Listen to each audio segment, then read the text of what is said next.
اللہ تبارک و تعالیٰ نے ارشاد فرمایا کہ لَقَدْ كَانَ لَكُمْ فِي رَسُولِ اللَّهِ أُسْوَةٌ حَسَنَةٌ، کہ تمہارے لیے نبی کریم علیہ السلام کی ذات بابرکت جو ہے، آپ کی جو حیات طیبہ ہے، وہ بہترین نمونہ ہے۔ لمن کان یرجو اللہ، اس بندے کے لیے جو اللہ سے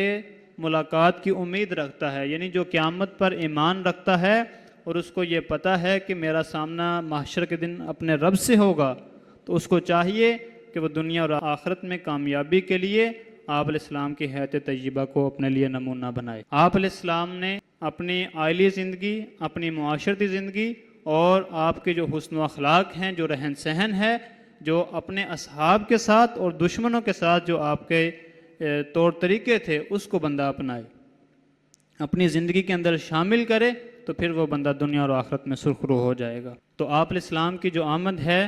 یہ صرف اس امت پر نہیں، یا آپ کا میلاد صرف ہمارے اوپر نہیں، بلکہ اس سے پہلے بھی رب تعالیٰ نے تمام انبیاء کے سامنے آپ کی آمد کا ذکر کیا ہے۔ وَإِذْ أَخَذَ اللَّهُ مِيثَاقَ النَّبِيِّينَ، کہ جب اللہ تعالیٰ نے اپنے تمام انبیاء سے یہ وعدہ لیا کہ جب تمہارے پاس میرا رسول آئے گا، وہ کتاب و حکمت لے کر آئے گا، تو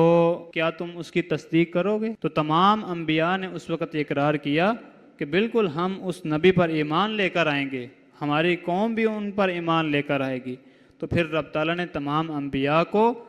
ایک دوسرے کے اوپر گواہ بنایا۔ تو یہ آپ علیہ السلام کی آمد ہے کہ جس کو اللہ تبارک و تعالیٰ نے آپ کی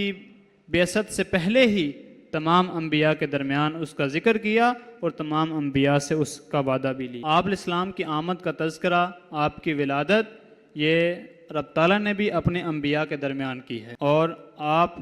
کی جو حیات طیبہ ہے، آپ کی جو سیرت طیبہ ہے کہ آپ اخلاق حسنہ سے متصف تھے، آپ کے اندر جتنے بھی اچھے اخلاق، جتنے بھی کمال، جتنی بھی خوبیاں تھیں، وہ تمام کی تمام آپ علیہ السلام کی ذات میں موجود تھیں۔ تو آپ علیہ السلام کی ذات طیبہ کو اپنے لیے نمونہ بنا کر ہم اس دنیا اور آخرت میں سرخرو ہو سکتے ہیں۔